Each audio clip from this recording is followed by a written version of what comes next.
নমস্কার, আমি Somnath Sengupta. Beyond borders India ইনসাইটের আজকের আলোচনায় আপনাদের সবাইকে স্বাগত জানাচ্ছি। গত মাস অর্থাৎ জুলাই মাসের শেষের দিকে 26 তারিখ থেকে নেপালের সুনসারি জেলাতে হিন্দু এবং মুসলমান সম্প্রদায়ের মধ্যে একটি রায়েট লাগে, অর্থাৎ দাঙ্গা লাগে, এবং যেটা 26 তারিখ থেকে শুরু হয়ে এটা অ্যাগ্রাভেট করে 26, 27 ক্রমশ এটা বাড়তে থাকে, 30, 31 জুলাই পর্যন্ত এটা চলতে থাকে।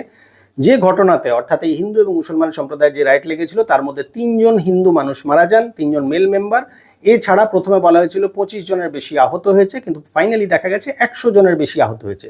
আমার প্রতিবেদন আজকে এটা নিয়ে নয়, এবং এইটার পরিপ্রেক্ষিতে নেপালের ন্যাশনাল ইনভেস্টিগেশন ডিপার্টমেন্ট থেকে একটি তদন্ত করে। সেই তদন্তর প্রিলিমিনারি রিপোর্ট গত সপ্তাহে পেশ হয়েছে। আমার আলোচনা সেইটা নিয়ে। ফলে আমি আমার মতন করে ওভারঅল যা ইনফরমেশন সব জায়গাতে অ্যাভেলেবেল রয়েছে, কিন্তু সেইটাকে সমষ্টিগতভাবে আমি আপনাদের সামনে রাখছি। আমার নিজের থেকে আপাতত কোনো মন্তব্য করছি না। আপনারা ফিল করুন, রিয়ালাইজ করে আপনাদের যা রিয়েলাইজেশন হয়েছে বা হচ্ছে সেই অনুযায়ী আপনারা কমেন্ট বক্সে আপনাদের মতামত জানান। এবারে এই ঘটনাটা কেন হয়েছিল না, ওই সময় দাঁড়িয়ে বোলবোম যাত্রা ওখানে একটা চলছিল। বোলবোম কি জিনিস? নন বেঙ্গলিরা বলেন এটাকে কাওয়ার যাত্রা, আমরা পশ্চিমবঙ্গে বাঙালিরা এটাকে তারকেশ্বরে শিব ঠাকুরের মাথায় যে জল ঢালার, যেটা অর্থাৎ বাঁক কাঁধে নিয়ে যে জল ঢালার যে ব্যাপারটা থাকে, এটা হচ্ছে সেই রিচুয়াল।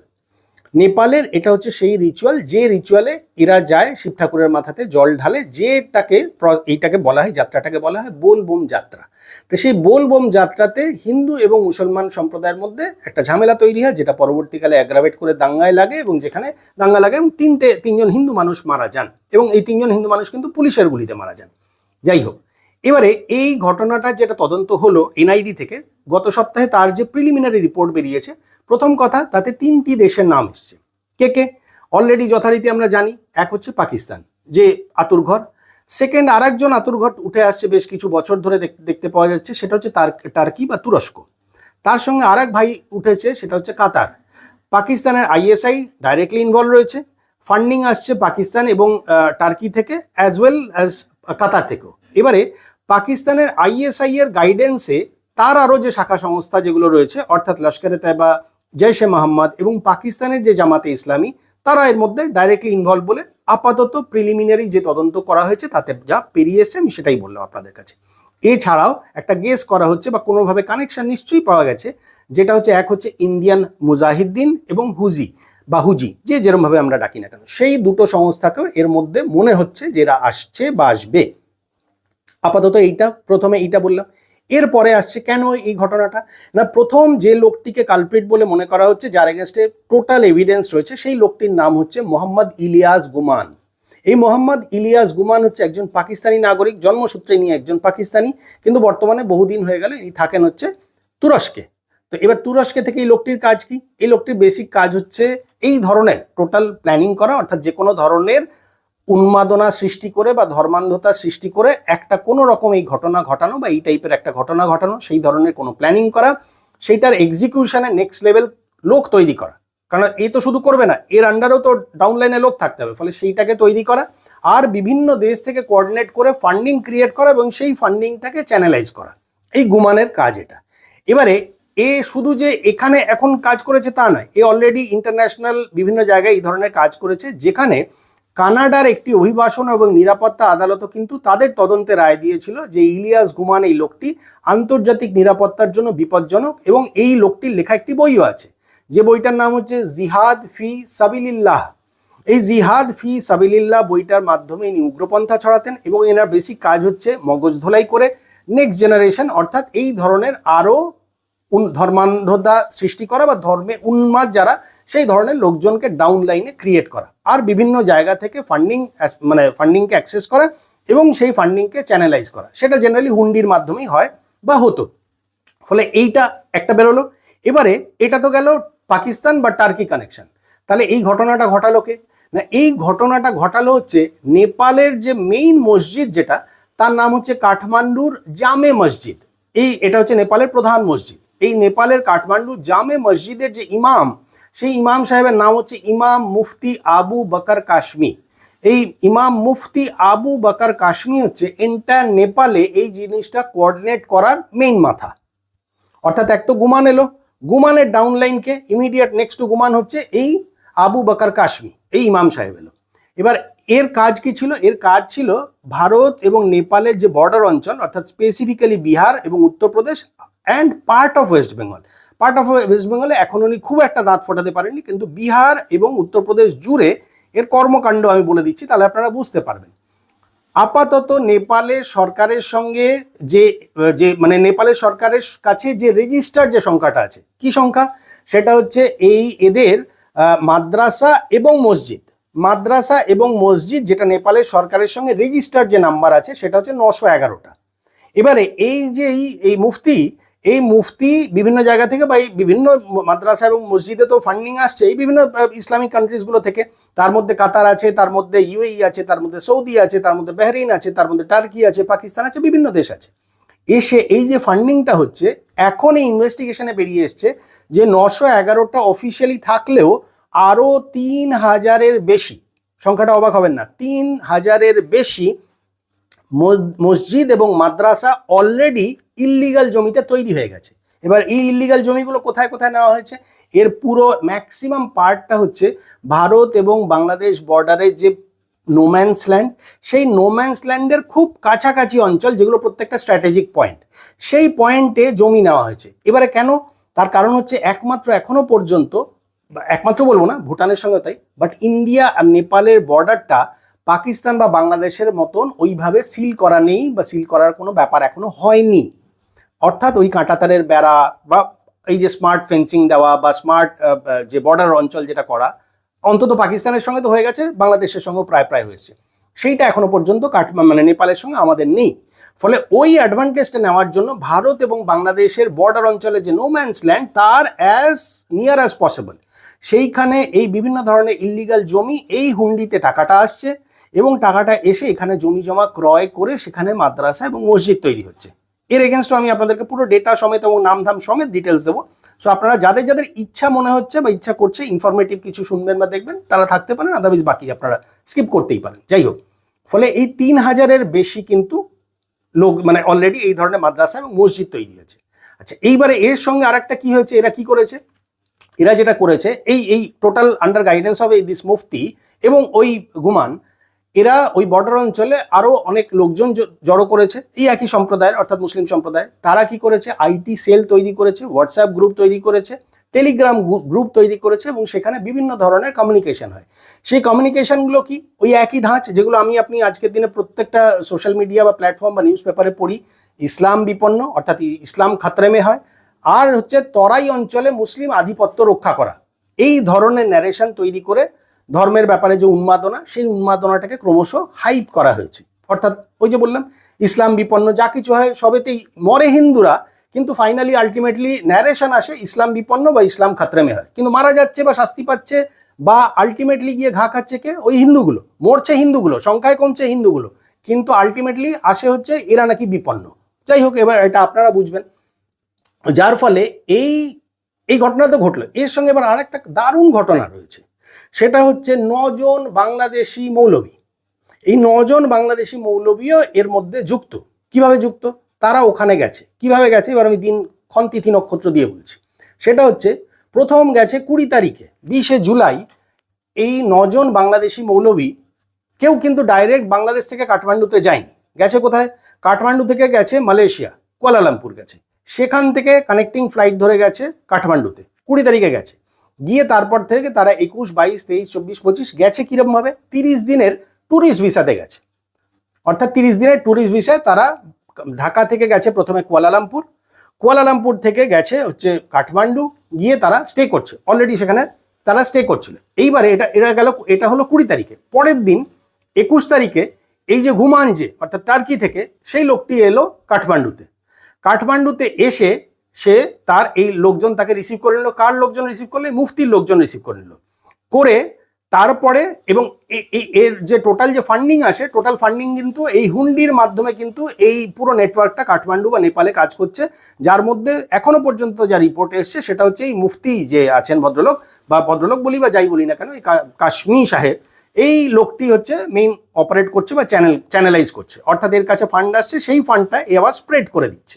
এবারে কি হলো? 21 তারিখে এলো হচ্ছে এই গুমান এসে চলে গেল ওখান থেকে, প্রথমে এলো কাঠমান্ডু, কাঠমান্ডু থেকে সে চলে এলো এই সুনসারি জেলাতে।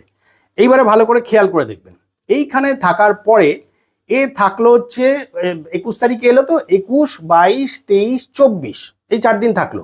25 তারিখেও খানিকটা থাকলো, দিয়ে 25 তারিখে কাঠমান্ডু ওই সুনসারি জেলা থেকে সে আবার বাই রোড ব্যাক করে গেল কাঠমান্ডু। কাঠমান্ডুর থেকে সে আবার ডাইরেক্ট ফ্লাইট করে চলে গেল, ব্যাক করে গেল হচ্ছে টার্কিতে। টার্কিতে গিয়ে আবার কানেকশনগুলো সব ধরা গেছে, এবং টার্কিতে ব্যাক করে গিয়ে সেখান থেকে আবার সে ফান্ডিংটাকে কন্টিনিউ করে যাচ্ছে। অর্থাৎ still that person is in Turkey. টার্কিতে বসে সে কিন্তু ফান্ডিং কিন্তু অ্যাকুমুলেট করছে এবং ফান্ডিংয়ের ডিস্ট্রিবিউশন করছে। ফলে 21, 22, 23, 24 সে এই নেপালে অবস্থান করলো। এবার এখানে কি করলো সেটাও খুব ভালো করে মন দিয়ে শুনুন। এইখানে এই কাশ্মীর সঙ্গে, এই মুফতির সঙ্গে টোটাল কোঅর্ডিনেট করে এরা ওইখানকার খুব 3টে ইনফ্লুয়েন্সিয়াল মাদ্রাসা, সেই মাদ্রাসার যারা হেড পারসন বা কি পারসন যারা, তাদের সঙ্গে মিট করলো। কেন মিট করলো সেটাও আমি আসছি। ফলে এবার এইগুলো কিন্তু সবগুলো কিন্তু আমি কোনোটা বলছি না বা আমার মুখের কথা না, এগুলো সব কিন্তু এনআইডি অলরেডি রিপোর্টে সাবমিট করেছে। আমি বিভিন্ন জায়গা থেকে সেগুলোকে কালেক্ট করেছি, করে আপনাদের সামনে রাখছি। ফলে আমার মুখের কোনো কথা না, এগুলো সবটাই ওপেন মিডিয়াতে রয়েছে। যাই হোক, এবারে প্রথম সুনসারি জেলার দিওয়ানগঞ্জের একটি মাদ্রাসা, সেই মাদ্রাসার নাম কি? মাদ্রাসা ইসলামিয়া ইমদাদিয়া। সেই মাদ্রাসা ইসলামিয়া ইমদাদিয়া, এইখানের কি পার্সনকে? মৌলানা মুশতাক আহমেদ। এই মৌলানা মুশতাক আহমেদ হচ্ছে একজন স্থানীয় প্রভাবশালী কট্টরপন্থী মৌলবী। এবার এই ইলিয়াস গুমান তার 4 দিনের সফরের প্রধান অংশ অর্থাৎ মেইন পার্টটা এই মাদ্রাসাতেই কাটিয়েছে। এইখানে উনি কি করেছেন, এই লোকটি কি করেছেন, এখানে এই গুমান স্থানীয় মুসলিম যুবকদের একটি বন্ধ দরজা অর্থাৎ ক্লোজ ডোর মিটিং করেন, যেখানে এই বোলবম যাত্রার বিরোধিতা করার জন্য কৌশলগত উস্কানি দেওয়া হয়েছিল বলে রিপোর্টে উল্লেখ করা হয়েছে, এবং কিভাবে প্ল্যানিং করে ওটাকে এক্সিকিউট করতে হবে, মানে শুধু প্ল্যানিং না, কে কিভাবে কোন রোল, সেই কার কি জব রোল সেটাকে পর্যন্ত ডিস্ট্রিবিউট করে দেওয়া হয়েছিল বা সেই লিস্ট তৈরি করা হয়েছিল। এটা গেল এই মাদ্রাসা ইসলামিয়া ইমদাদিয়া, একটি মাদ্রাসার কথা বললাম। আবার ওই সুনসারি জেলারই কাপ্তানগঞ্জ বলে আরেকটি জায়গা আছে, সেইখানে আরেকটি মাদ্রাসা, যেই মাদ্রাসাটা খুব ছোট্ট নাম, আমি বলছি আপনাদেরকে শুনুন, খুব ছোট্ট নাম, মানে মনে থাকবে, জামিয়া ফাতেমা আল জাহরা আল ইসলামিয়া। ছোট্ট নাম, জামিয়া ফাতেমা আল জাহরা আল ইসলামিয়া, এই ছোট্ট নামের এই মাদ্রাসা। এখানে কি পার্সনকে? মুফতি নুরুল হুদা কাশমি। মুফতি নুরুল হুদা কাশমি এ হচ্ছে কি পার্সন, ওই একই ইনফ্লুয়েন্সিয়াল। এই মাদ্রাসাটা ভারত নেপাল নোম্যান্স ল্যান্ডের অত্যন্ত কাছে অবস্থিত, এবং এই গোয়েন্দা রিপোর্ট অনুযায়ী কাতার এবং তুরস্ক থেকে আসা অবৈধ ফান্ডের একটি বড় অংশ, অর্থাৎ এই হুন্ডির মাধ্যমে যে টাকাটা আসছে তার একটা বড় অংশ এই মাদ্রাসার মাধ্যমে গ্রাসরুট লেভেলের ছেলেদের কাছে দাঙ্গার অস্ত্র এবং লজিস্টিক কেনার জন্য বিতরণ করা হয়েছিল। অর্থাৎ এই যে দাঙ্গাটা যেটা প্রি প্ল্যান যেটা করা হলো, তার জন্য অস্ত্র এবং এন্টায়ার লজিস্টিক যা প্রোভাইড করা হয়েছিল তার ফান্ডিং এখান থেকে হয়েছিল। এটা গেল সেকেন্ড মাদ্রাসা। থার্ড মাদ্রাসার নাম কি না? মাদ্রাসা সিরাজুল উলুম। এই সিরাজুল উলুম নেপালেই এটা। এর মূল ব্যক্তি বা কি পার্সনকে না? মৌলানা আব্দুস সত্তার। এই মৌলানা আব্দুস সত্তারের সঙ্গেও একটা মিটিং হয়, এবং এই বৈঠকে ট্যুরিস্ট, এই জায়গাটা খুব মন দিয়ে শুনবেন, আরেক ভাইদের কথা আপনারা জানতে পারবেন। এই বৈঠকে ট্যুরিস্ট ভিসায় আসা 9 জন বাংলাদেশি মৌলবী এবং ইলিয়াস গুমানের সরাসরি যৌথ সমন্বয় বা কোঅর্ডিনেশন হয়েছিল। অর্থাৎ এই মাদ্রাসা সিরাজুল উলুমের এই যে মেন কি পার্সন মৌলানা আব্দুস সত্তার, তার মাধ্যমে এই গুমান এবং যে 9 জন বাংলাদেশি মৌলবী যারা এসেছিল তাদের মধ্যে কোঅর্ডিনেশন আলাপ পরিচয় হলো, এবং বাংলাদেশি প্রচারকদের নির্দেশ দেওয়া হয়েছিল যেন তারা সীমান্ত এলাকার সাধারণ মুসলিমদের ধর্মীয় আবেগকে উস্কে দিয়ে একটি বড় জমায়েত বা প্রোটেস্ট ফোর্স তৈরি করেন। এগুলো আমি একটাও কোনো বলছি না, যা রিপোর্ট দেওয়া হয়েছে আমি শুধু সেটার বাংলা তর্জমা করেছি, ঠিক আছে? কাজে এইটা হলো গেল। এবার এই 25 তারিখ পর্যন্ত এটা হলো, হওয়ার পরে গুমান কিন্তু এবার নেপাল ছেড়ে দিল। গুমান ওই সুনসারি থেকে এ আবার চলে গেল বাই রোড, চলে গেল হচ্ছে কি বলে কাঠমান্ডু, কাঠমান্ডু থেকে ফ্লাই করে সে চলে গেল টার্কি।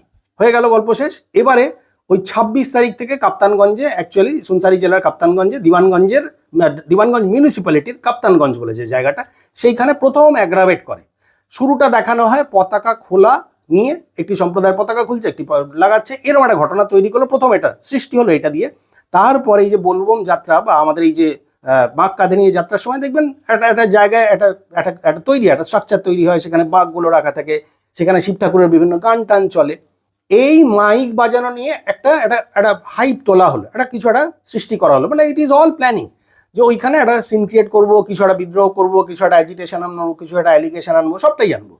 তো এটা কিছু একটা হলো, হওয়ার পরে এবং সবগুলো কিন্তু এগুলো রিপোর্টে বেরিয়ে এসছে, দিয়ে তারপরে এই দুটো সম্প্রদায়ের মধ্যে ঘটনা ঘটলো। এইবার এটা হলো এই কি বলে গুমান চলে গেল। এবার বাংলাদেশিগুলোর কি হলো, এই 9 জন বাংলাদেশি এসছিল হচ্ছে 30 দিনের ট্যুরিস্ট ভিসা নিয়ে, তারা এবার ফেসে গেছে, তারা আর বেরোতে পারছে না। ফলে তারা ওখানেই ছিল, তাদের কাজ ছিল কি ওই এক্সিকিউট করানো, অর্থাৎ এই যে আগামী দিনগুলোতে 25 তারিখেতে গুমান চলে গেল, তাহলে 26 তারিখ থেকে আবার রাইট লাগবে, তাহলে 26, 27, 28, 29, 30, 31 এই যে টোটাল টেনিয়ারটা, এই টেনিয়ারটা পর্যন্ত এই 9 জন বাংলাদেশি মৌলবী কিন্তু ওখানে ছিল। এবার এটাও কিন্তু ট্র্যাক করা হয়েছে, এবার এখন তাদেরকে নেপালের পুলিশ অ্যারেস্ট করেনি, এই মুহূর্তে অ্যারেস্ট করেনি, কারণ লিগাল কমপ্লিকেশনস আছে, যার ফলে টেকনিক্যালিটিসের জন্য এটাকে অ্যারেস্ট করেনি। শুনুন, খুব ভালো লাগবে, মজা লাগবে। ফলে এদেরকে আপাতত ছেড়ে রেখে দিয়েছে। এবার ছেড়ে রেখেছে কিরকম করে বলুন তো, সেই গৃহবন্দী থাকে বলে না, ঠিক ওরকম গৃহবন্দী করে রেখে দিয়েছে, মানে আন্ডার একদম স্ট্রিক্ট সার্ভেইলেন্স। ফলে ওই যেখানে আছে সেখানের মধ্যেই, মানে ওখান থেকে ব্রিদিং নেওয়া, ব্রিদ আউট করা, মানে চোখ খোলা চোখ বন্ধ ওই জায়গার মধ্যেই করে রেখে দিয়েছে। কেন, এটাও শুনুন, ভাল লাগবে। তার কারণ হচ্ছে এরা যে ট্যুরিস্ট ভিসা যেটা করে এসেছিল, এরা যে এসেছিল 21 তারিখে, এবার এই 30 দিনের ভিসা মানে আজকে 17 তারিখ, এই 20শে অগাস্ট, মানে আজকে 17, 18, 19, 20 আর 3 দিন পরে গিয়ে ওই 1 মাসের ট্যুরিস্ট ভিসাটা শেষ হয়ে যাবে। যেই শেষ হবে এবারও ইল্লিগাল, এই যে ট্যুরিস্ট ভিসা শেষ হয়ে গেল, এবার তো এই লোকটা ইল্লিগাল হয়ে গেল। আর এই নেপাল গভর্নমেন্ট কি করছে, নেপালের ইনভেস্টিগেশন ডিপার্টমেন্ট করছে হচ্ছে এদের ডিজিটাল, এটাকে বলা হয় ডিজিটাল ফুটপ্রিন্ট। ডিজিটাল ফুটপ্রিন্ট কি, ধরুন আমি কোনো একটা জায়গায় গেলাম, তাহলে আমি কি করি, একটা মোবাইল নিই, ঘোরাঘুরি করি, মোবাইলে কল করলাম, কল রিসিভ করলাম, যা কিছু হয় থ্রু হোয়াটসঅ্যাপ, থ্রু টেলিগ্রাম, এরা তো চ্যাট ফ্যাট করেছে, এই যাবতীয় যা জিনিস আমি যা খুশি এটাকে ইরেজ করে দিই না কেন, পুলিশ চাইলে সেটাকে সব ধরতে পারে, আমি ডিলিট করলেও ধরতে পারবে। এইটাকে টেকনিক্যালি বলা হয় ডিজিটাল ফুটপ্রিন্ট। এই ডিজিটাল ফুটপ্রিন্টটাকে টোটালটাকে অ্যাক্সেস করে নিয়ে এটাকে এভিডেন্স হিসেবে রেডি করছে। এই যে 9 জন বাংলাদেশির কাছ থেকে যা কিছু পাওয়া গেছে, টোটাল তথ্য, অর্থাৎ হোয়াটসঅ্যাপ হোক, টেলিগ্রাম হোক, তারা কোথায় কোথায় গেছে, কার কার সঙ্গে কথা বলেছে, কি কতক্ষণ কথা বলেছে, কোন মাদ্রাসাতে কতক্ষণ ছিল, বিকজ আমি মোবাইল অফ রাখলেও ঠিক ধরা যায় যে আমি কোথায়, কোন স্পটে, কোন মার্কেটে কতক্ষণ আমি থেকেছি।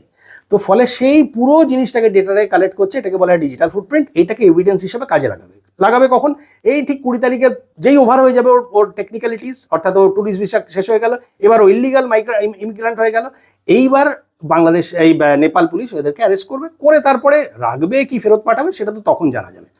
তো ফলে আপাতত যেটা দেখা যাচ্ছে এটা হলো এই ঘটনাটা। এবার প্ল্যানিং কি ছিল, প্ল্যানিং যেটা ছিল সেটা হচ্ছে শুধু যে নেপাল জুড়ে এরা কোনো রকম উত্তেজনা তৈরি করবে বা এই রাইটটাকে আরও স্প্রেড করে দেবে, শুধু তা নয়, কিন্তু ভারতের সঙ্গেও একটা এই ধরনের প্ল্যানিং এরা করে রেখেছিল, এবং এই একটা উত্তেজনা এবং দুই সম্প্রদায়ের মধ্যে অর্থাৎ হিন্দু মুসলিমের মধ্যে ঝামেলা লাগাবে। সেটা কোথায় কোথায়, বিহারের রক্সল অর্থাৎ বর্ডার এরিয়া, সীতামারি, কিষানগঞ্জ এবং উত্তরপ্রদেশের বেহরাইচ এবং গোরখপুর, এটাও প্ল্যানের মধ্যে এসছে, যেটা বেরিয়ে এসছে, সবটাই ডেটার মধ্যে রয়েছে। তো ফলে এদের কাছে এটা ছিল। এবার তার কারণ কি, ভারত আর নেপালের মধ্যে এই যে 1751 কিলোমিটারের আশেপাশের যে বর্ডার এরিয়া আছে, সেই বর্ডার এরিয়াটা যেহেতু খোলা, যার ফলে এই ইল্লিগাল যত এই ধরনের লোকজন এসে, সেটা পাকিস্তান থেকে আসুক, অন্যান্য যেখান থেকে আসুক, এবার নেপালের সিকিউরিটি তো ভারতের মতন আজকের দিনে অত ইকুইপ বা অত স্ট্রিক্ট নয়, তো যার ফলে এরা আসা যাওয়া করছে, লেগেই আছে। এবং এর আগেও 2025-এও এরকম টাইপের একটা ঘটনা ঘটেছিল, 2026-এও এরকম ধরনের একটা ঘটনা ঘটেছিল, যেগুলোকে এখন ইন্টার রিলেট করে সেগুলোকে ট্র্যাক করা হচ্ছে এবং সেগুলোকে ওই তদন্তের আওতাতে আনা হয়েছে। 4 জন পাকিস্তানি নাগরিক ধরা পড়েছিল এর আগে 2026 সালে। 2025-এ একটি লোককে ওই সিম কার্ড, এই ধরনের জালি সিম কার্ড বিক্রি করতে দেখা গেছিলো, সেগুলোকে সবকে এখন এই আওতার মধ্যে নিয়ে আসছে, অর্থাৎ এই তদন্তের আওতাতে নিয়ে আসছে। ফলে এই যে বাংলাদেশের সঙ্গে নেপালের যে খোলা বর্ডারটা, যার ফলে কোনো পাসপোর্ট ভিসা ছাড়াই এই সকল যেগুলো পাকিস্তানি টেরোরিস্ট বা টেরোরিস্ট গ্রুপের সঙ্গে অ্যাটাচ থাকা যে সমস্ত মানুষগুলো, এদেরকে নেপাল এবং নেপালের বর্ডার ক্রস করিয়ে ভারতে ঢোকানো এবং ভারত থেকে কোনো এই ধরনের অ্যাকশন করে আবার তাদেরকে ফিরে যেতে তাদেরকে হেল্প করা হতো, যার ফলে এই গ্রুপটা ছিল এর জন্য খুব ওয়েল ইকুইপড। তো ফলে এদের টোটাল মাথা ছিল হচ্ছে গুমান। এবার গুমান বসে রয়েছে টার্কিতে, তারপরে নেপালকে পুরো ডিস্টার্ব করার জন্য আরেকটি মাথাকে নেওয়া হলো, যেটাই ইমাম কাশ্মীর। এবার ইমাম কাশ্মীর কাজ হচ্ছে এই আরো অনেকগুলো মগজকে ব্রেন ওয়াশ করে আরো অনেকগুলো লোকজন তৈরি করা, এবং এই মাদ্রাসার সো কল্ড যারা এই বিগ শটস আছে বা যাদের ইনফ্লুয়েন্স করার ক্ষমতা আছে, অর্থাৎ এই মৌলবী সম্প্রদায়ের যে সমস্ত লোকগুলো, এইগুলোকে এই ইমাম আবার ডাউনলাইন তৈরি করলো, তাদের মাধ্যমে এই সাধারণ গ্রামের সাধারণ মানুষ যারা, তাদেরকে ব্রেন ওয়াশ করানো হচ্ছে এবং করে তাদেরকে দিয়ে এই ধরনের ঘটনা ঘটানো হচ্ছে, যার ফলে এই এনআইডির তদন্তে আপাতত এই সমস্ত ইনফরমেশনসগুলো বেরিয়ে এসছে। ফলে ওভারঅল এর থেকে ডিরেকশন তো বুঝতেই পারছি যে আলটিমেটলি এদের ডিরেকশনটা হচ্ছে, সে পাকিস্তানি বলুন, আপনি এই সৌদি বলুন, আপনি ইউএই বলুন, আপনি তুরস্ক বলুন, আপনি কুয়েত কাতার বলুন, বা ইভেন টার্কি বলুন, এদের টার্গেট একটাই। এবার তার মধ্যে অবশ্যই ইন্ডিয়াকে যতটা পারা যায় ডিস্টার্ব করা যায়। এবারে এই জিনিসটা নেপালের মধ্যে থেকে আগে থেকেই শুরু হয়েছিল, বাট নেপাল যেহেতু এখনো ওই গ্রিপ আনতে পারেনি, প্লাস নেপালের ওই বলেন্দ্র শাহ প্রথম দিকে সামলাতে পারেনি, এখনো সামলায় উঠতে পারেনি, যার ফলে এখন অসুবিধায় পড়েছে এরা। এখন অসুবিধায় পড়ে আবার ইন্ডিয়ার দিকে ফিরছে, কিন্তু সেটা নিয়ে আমি আজকে আলোচনা করবো না, আমি 2-3 দিনের মধ্যে আরেকটা ভিডিও বানাবো যে নেপালকে নিয়ে। তো যাই হোক, ফলে এই যে বিভিন্ন জায়গায় চাচাতো ভাই বা চাস্তো ভাই বলে আমরা যে বলি, এই যে ভাই ভাই সম্প্রদায়, তো ভাই ভাই সম্প্রদায় কিন্তু তাদের মতন করে তাদের একটাই উদ্দেশ্য নিয়ে কাজ করে যাচ্ছে, আর আমরা হিন্দুরা কিন্তু ওই, আপনি কমেন্ট বক্সে লিখুন যে আমরা কোন ভাই। তো যার ফলে আলটিমেটলি কিন্তু ক্ষতি হচ্ছে। মারা গেল কোথায়? দেখুন দেখুন, প্রি প্ল্যান একটা ঘটনা ঘটলো, যে ঘটনাটাকে প্ল্যান করে এক্সিকিউট করানো হলো, এবং যার ফলে প্রচুর ক্ষয়ক্ষতি হলো, কারণ এর একটা ইকোনমিক ক্ষতিও তো আছে। আবার সিমিলারলি যে গ্রামে বা যে সমস্ত লোকজনের মধ্যে থেকে এই জিনিসটা ঘটেছে, তাদের কাছে একটা মানসিক আঘাত, তো ফলে এটারও তো একটা কস্টিং হয় কোথাও না কোথাও ভাবে। তো ফলে 3টে হিন্দু প্রাণ মারা গেল, ফলে ভাই ভাইরা কিন্তু তাদের উদ্দেশ্য সফল, আর আমরা কিন্তু এখনো বিভিন্নভাবে বিভিন্ন রকম করে ভাঙা চোরার মধ্যে রয়েছি। তো যাই হোক, ফলে আমি আমার মতন করে পুরো ঘটনাটা আপনাদের সামনে প্রেজেন্ট করলাম। আপনারা এবার ডিসাইড করুন যে আপনাদের কার কি মনে হলো, সেই অনুযায়ী আপনারা কমেন্ট বক্সে আপনাদের মতামত জানান। আজকের আলোচনাটা এখানেই শেষ করলাম। নেক্সট আর একটা ভিডিওতে দেখা হবে, আজকে মনে হয় দেখা হবে বলে মনে হচ্ছে, আর একটা ভিডিও বানানোর চেষ্টা করব। সবাই খুব ভালো থাকবেন, নমস্কার।